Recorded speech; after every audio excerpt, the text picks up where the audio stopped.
Just before I get into the talk, just a little bit about our healthcare system, because I think it has a lot of parallels to here.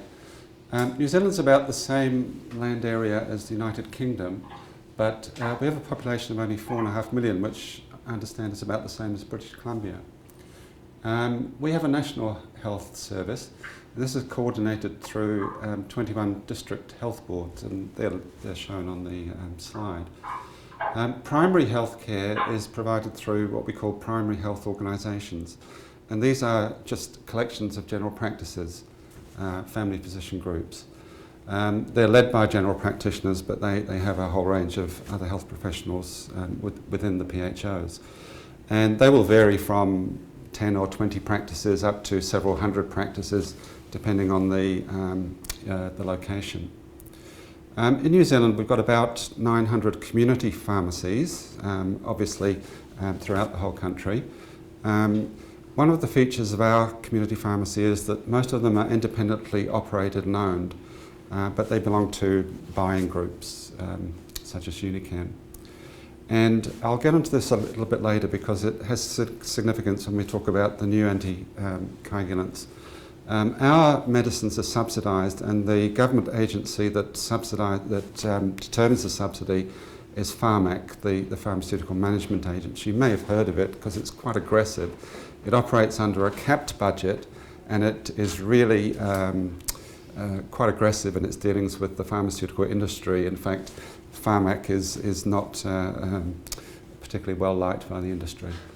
But as I say, I'll say a little bit more about that later. Just about this study, as I say, when we did it to solve a local problem. As I say, we had no idea it was going to have any international significance at all.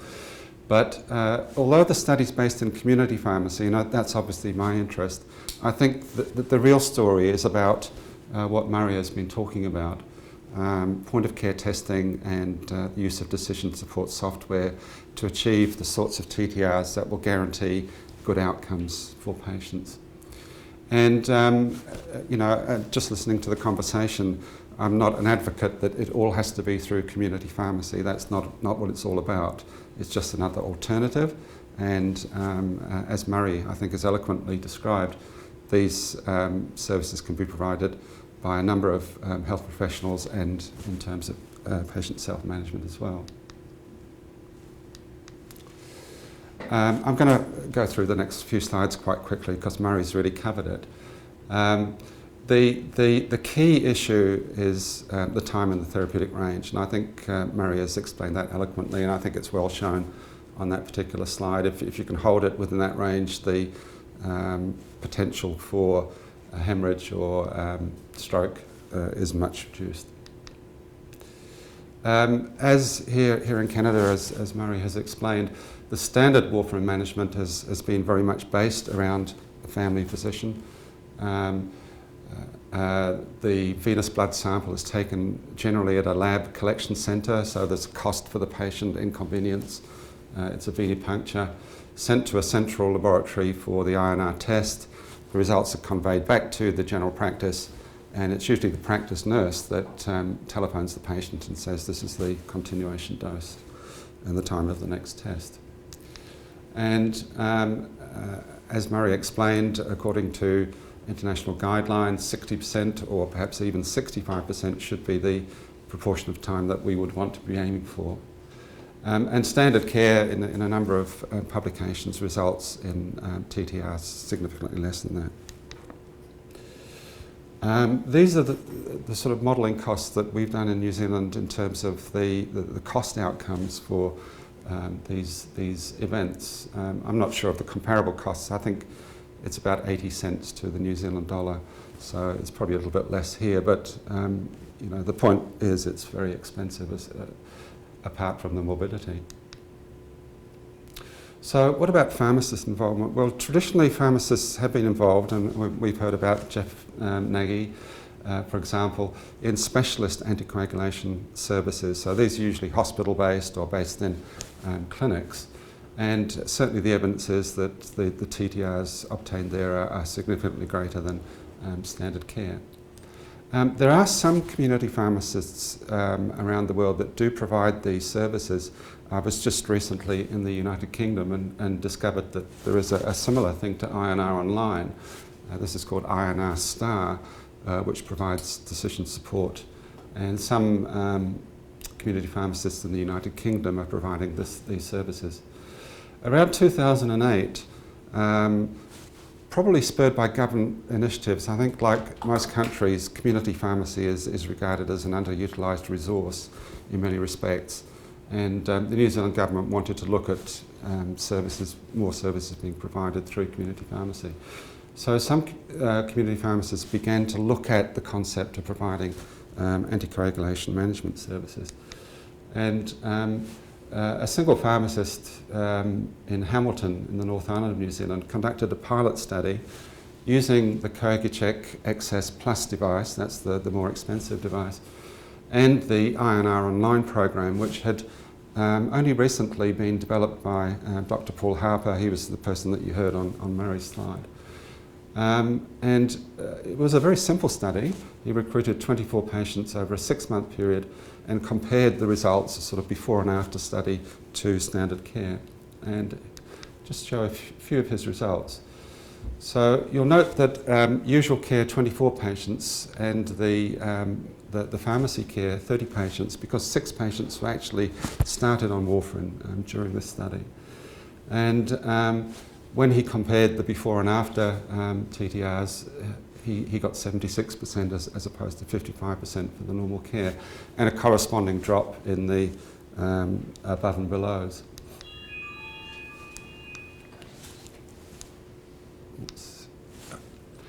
This was perhaps a more significant slide. When we disaggregated those patients, the ones that were relatively stable already, there wasn't much change, slight improvements. But you can see on the right-hand slide that those patients that were below the range improved very considerably. I think just 1 or 2 patients didn't quite make it, but that was really quite a startling discovery. And this chap thought, well, I'm onto something here. You know, if we can translate this into more pharmacies, perhaps we're onto something. So he approached the Pharmaceutical Society of New Zealand and said, look, you know, there could be something here. Let's put together a proposal for a larger study. And early 2010, the Pharmaceutical Society, Roche, INR Online, and the School of Pharmacy got involved as potential evaluators. And we submitted a proposal to a group called Health Workforce New Zealand. This is the body that determines future workforce requirements, so the numbers of doctors and nurses and so on.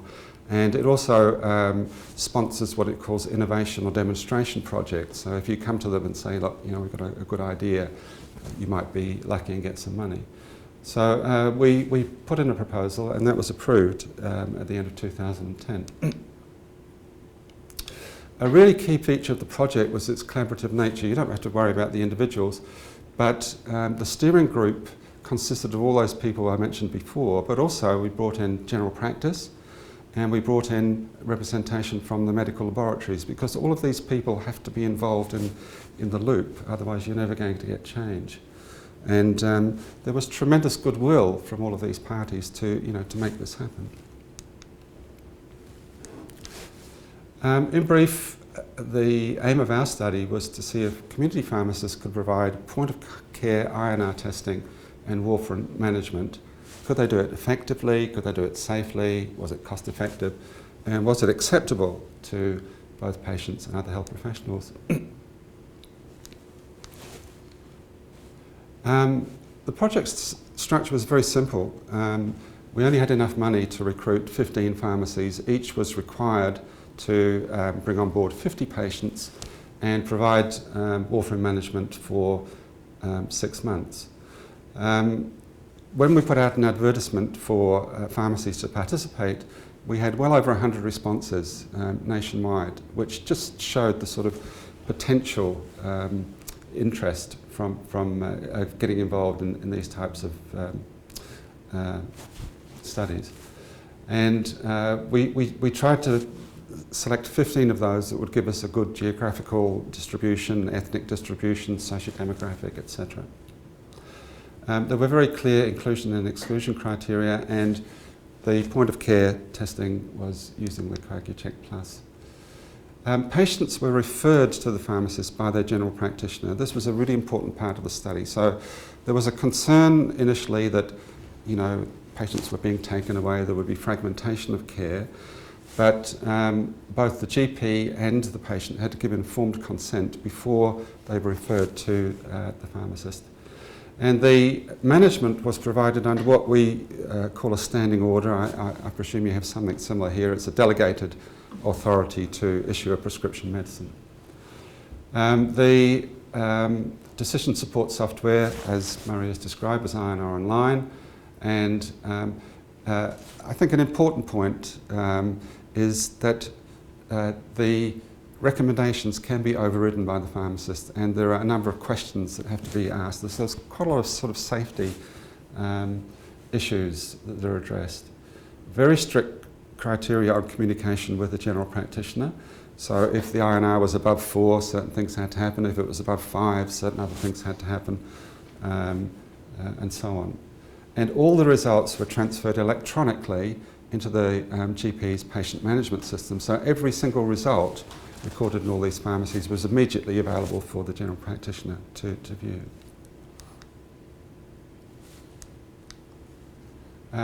These are just a few shots. This is the pharmacist training. You can see the CoaguCheck device and linked to a laptop for the INR support. And these were on-site testing. Pharmacies in New Zealand have to have a private consultation area where these sorts of things happen. So you can see the patient and the pharmacist undergoing the procedure. A couple more. The photo on the left-hand side is interesting. That's a recent graduate of ours who's a Maori, was a Maori student, so that's our Aboriginal population. And of course, like everywhere else, there are huge disparities in healthcare provision. And probably the greatest impact of this particular service was in rural areas and areas which were under-serviced by general practitioners and those that had high ethnic populations. Oops, having trouble. I'll just go very quickly through the screenshots because Murray has shown those. But just to remind you that before you can get into the program, you've got to answer those questions. So there's really a good safety check.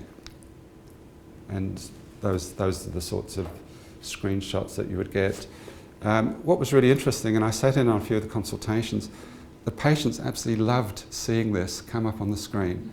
And they got quite upset if they're out of range. And, I'm going to make sure I'm in range next time. So it's a hugely powerful sort of compliance tool as much as anything else.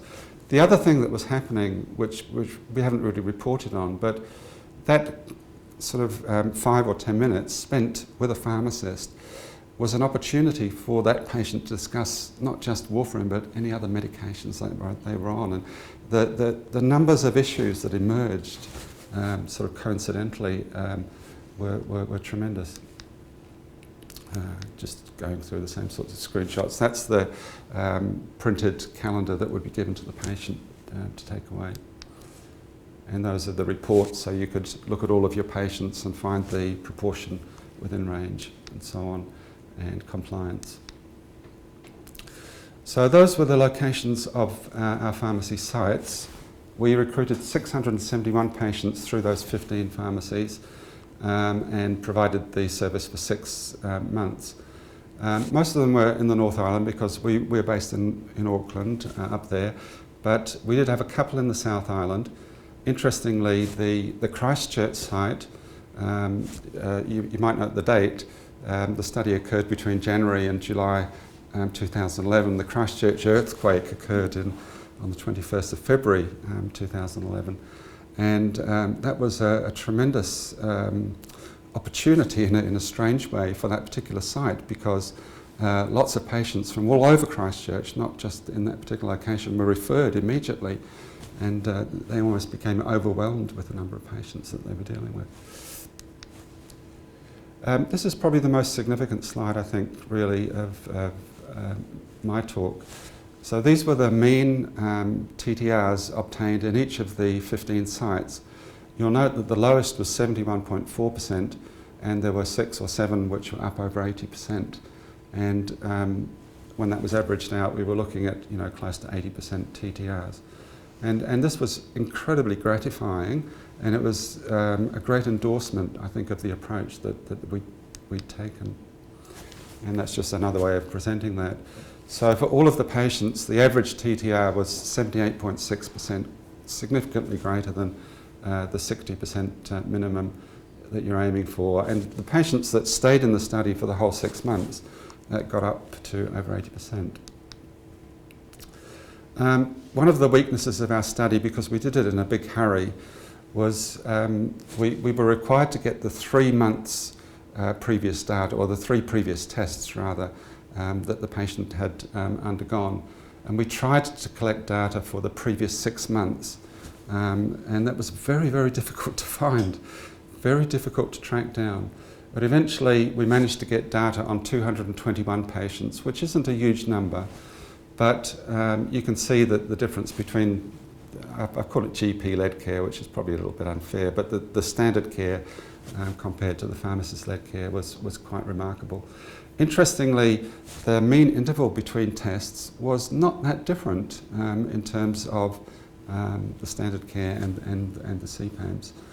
What we found in the CPAMs was that initially we were testing maybe once a week, once a fortnight, but as time went on, it was steadying out for those patients who became stabilised to 3 or 4 weeks.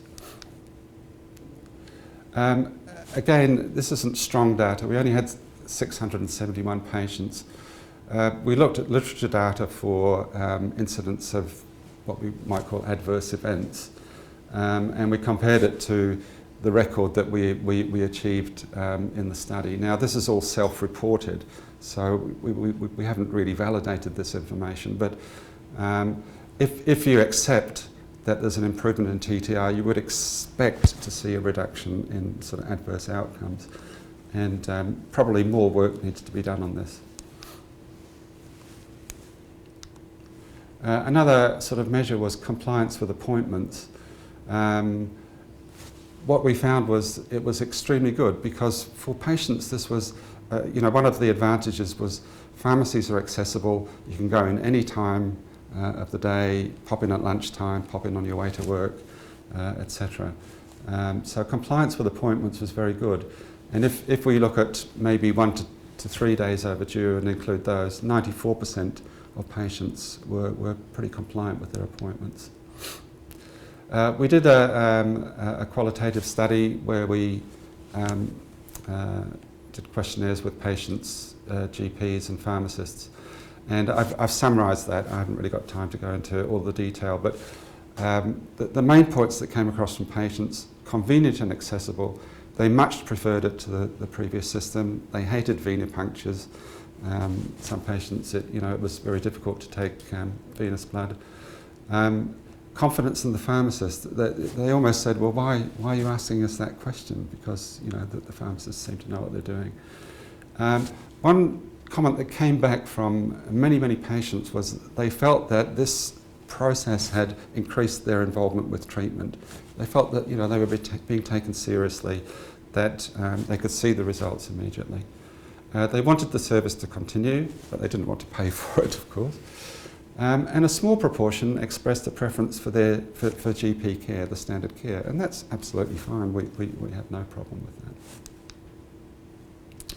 that. We attempted to get feedback from the general practices, GPs and the practice nurses. They saw positive benefits for their patients, convenience for the patient, and for the practice, time saved. They had a lot of confidence in the pharmacist. I mean, generally the relations are very good.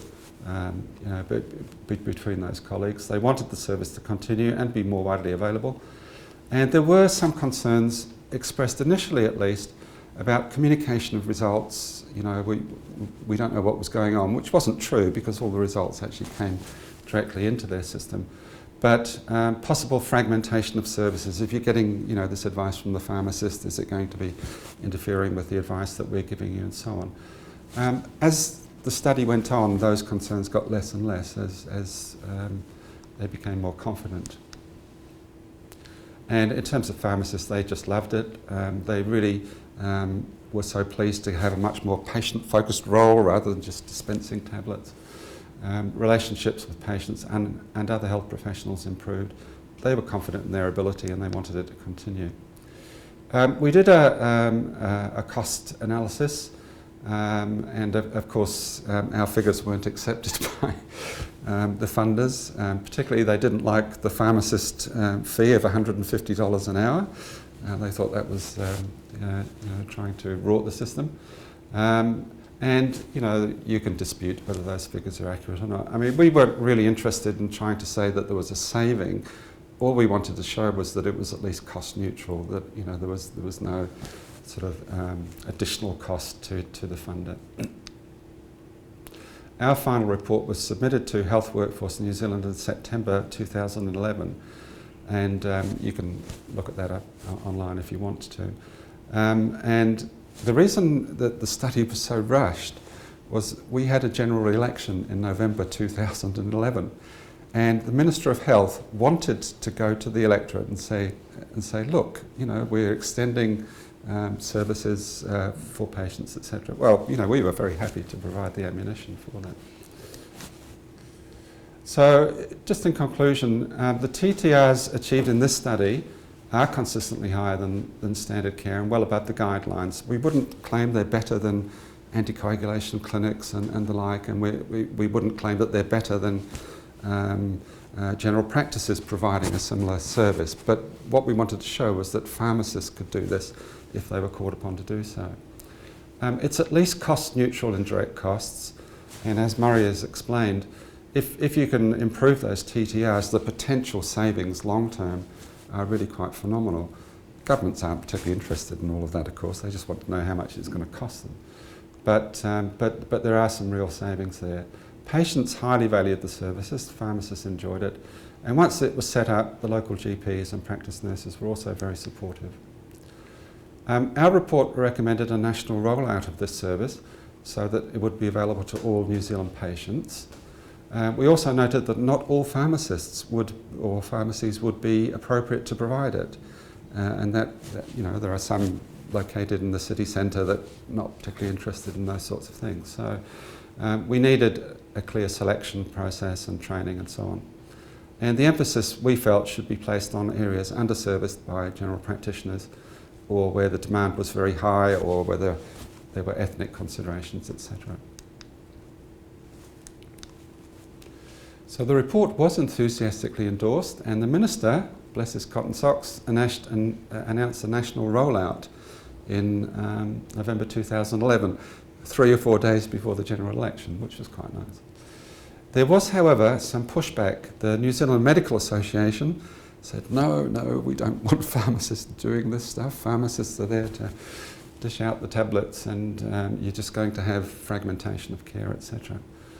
So we had some quite robust discussions with them about that. There was some opposition from the DHB funders. Now, each DHB receives a pot of money from the government for which it buys health services. And their argument was, well, we're already paying for this. Why should we sequester money, to pay for a new service? So that held us up for quite a while. However, the national rollout commenced in September 2012.